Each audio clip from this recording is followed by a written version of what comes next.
meninggal dunia, maka yang ada di dalam hati kita adalah pertama, kita mengucapkan alhamdulillah. Kenapa begitu? Karena sesungguhnya kalau kita melihat orang meninggal itu kita nyebut alhamdulillah, itu berarti Allah Subhanahu wa Ta'ala masih memberikan kesempatan kepada kita untuk berbuat amal soleh. Allah masih memberikan kesempatan kepada kita, karena nanti suatu saat Allah Subhanahu wa Ta'ala akan menjadikan kita seperti mayit yang ada di depan kita. Semuanya akan berlaku, dan itu wajib dan pasti akan terjadi. Maka ketika kita melihat seorang jenazah, maka kita mengucapkan alhamdulillah, kita masih diberikan kesempatan oleh Allah Subhanahu wa Ta'ala untuk berbuat amal soleh.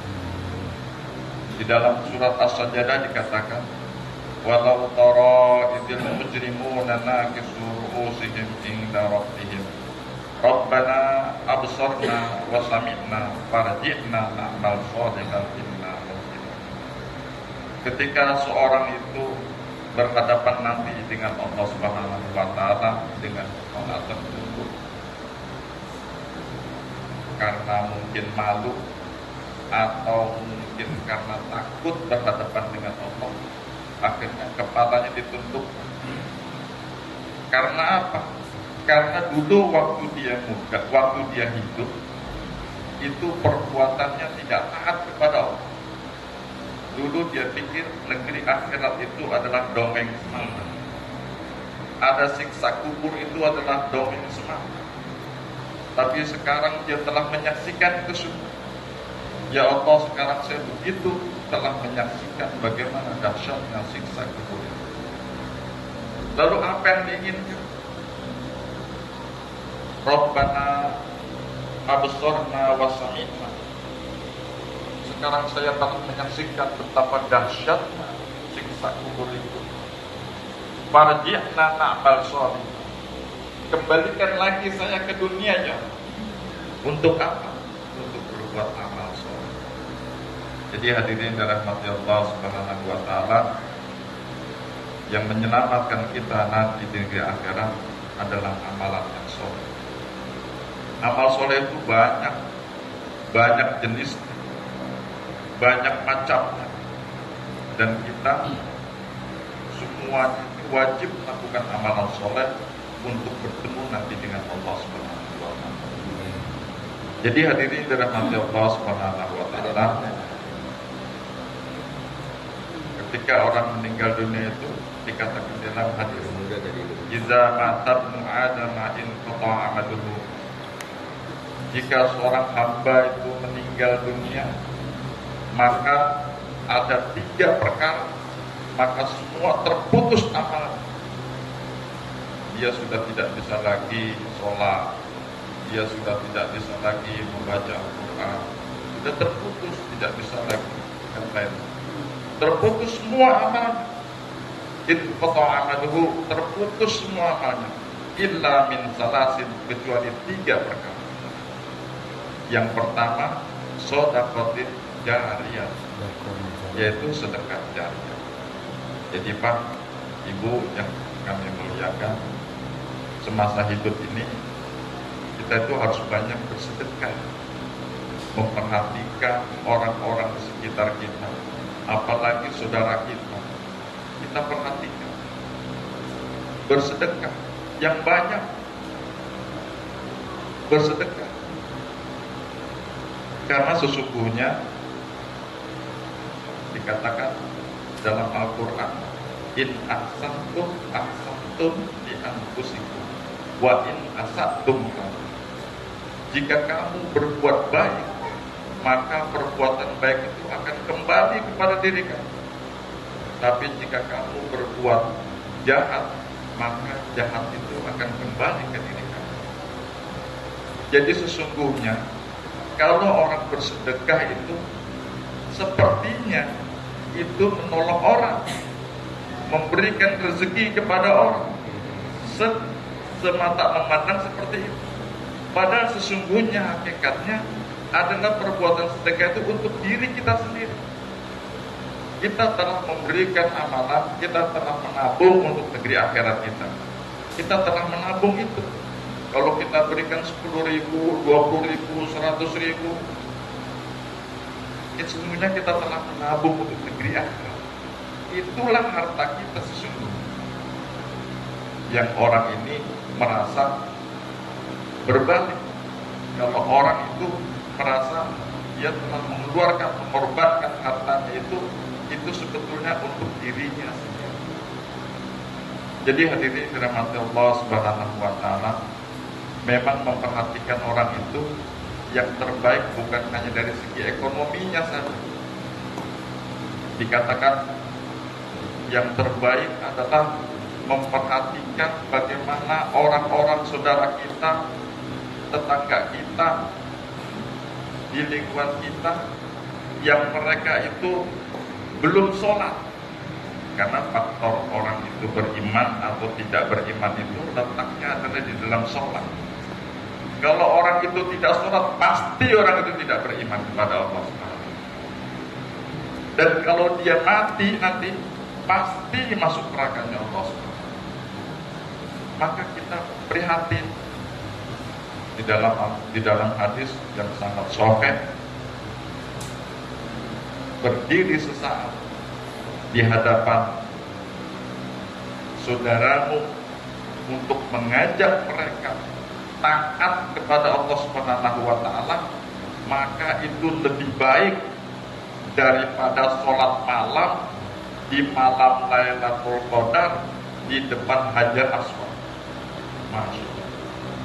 Jadi ada ibadah yang luar biasa pahalanya. Sementara ini orang itu berburu. Apa yang diburu oleh umat Islam ini? Waktu yang terbaik adalah malam Lailatul Qadar. Waktu yang terbaik. Karena kalau orang saat itu sedang beribadah kepada Allah, maka nanti dapat 1000 bulan. Ibadahnya dihitung sama dengan 1000 bulan. Artinya ibadah seumur hidupnya. Lalu di depan Hajar Aswad lagi, tempat yang paling mulia di atas dunia ini adalah masjid. Dan masjid yang paling mulia adalah Masjidil Haram. Kenapa paling mulia Masjidil Haram itu? Karena kalau 1 rakaat sholat di Masjidil Haram sama dengan 100.000 rakaat di tempat masjid-masjid yang lain. Masya Allah. Kita nggak akan bisa mampu mengerjakan sholat sebanyak itu. Tapi ada pahala yang lebih dari itu, yaitu mengajak orang ke jalan Allah. Itu lebih baik dari perkara itu semua. Jadi hadirin dirahmati Allah Subhanahu wa taala, yang dimaksud sedekah jariah ini memang itu faktor ekonomi, tapi ada lagi yang lebih tinggi. Jadi kalau kita prihatin, kita perhatian dengan orang-orang yang ekonominya lemah, tapi kita jauh lebih perhatian kepada tetangga kita, saudara kita yang belum sholat sampai saat ini. Kita korbankan uang kita, harta kita untuk orang seperti tersebut. Jangan kita marah kepada orang itu, jangan kita benci sama orang itu, tapi kita proyekkan orang ini supaya bagaimana yang tadi tidak sholat menjadi sholat. Kalau kita sampai jadi asbab hidayah bagi orang tersebut, maka insya Allah semua pahala orang tersebut akan mengalir kepada orang yang pertama kali mengajar. Dan itu juga termasuk sedekah jariah yang nanti kalau kita mati, maka pahalanya akan terus mengalir. Hadirin rahmati Allah Subhanahu wa taala. Lalu yang kedua, ilmu yang bermanfaat. Ilmu yang bermanfaat ini, jadilah kita itu orang-orang yang selalu mengajarkan ilmu yang bermanfaat. Jangan pelit sama ilmu yang kita punya, apalagi ilmu agama. Walaupun dia guru ikra, walaupun dia mengajarkan hanya sekedar ikra, tapi itu adalah cikal bakal untuk orang bisa membaca Al-Quran. Setiap murid yang kita ajarkan huruf alif, huruf ba, huruf ta, huruf sa, maka selagi dia menyebut bisanya dari kita menjadi asbab, dia menjadi pintar, menjadi bisa membaca Al-Quran, maka terus ketika kita meninggal dunia, maka orang itu walaupun dia menyebut alif, ba, ta, sa, dia tetap mengalir kepada kita. Itu yang disebut dengan ilmu yang bermanfaat. Dan yang ketiga, ini yang sekarang ini orang kurang memperhatikan, yaitu anak yang soleh yang selalu mendoakan kepada kedua orang tuanya ampunan dosa. Anak yang soleh, bagaimana kita menjadikan anak-anak kita itu menjadi anak yang soleh? Memang kehidupan dunia ini dikatakan dalam Al-Quran, al-malu wal banuna zinatul hayatid dunya. Sesungguhnya harta dan anak itu adalah perhiasan daripada dunia. Tapi al-baqiyatus sholihah khairun, lebih baik daripada itu.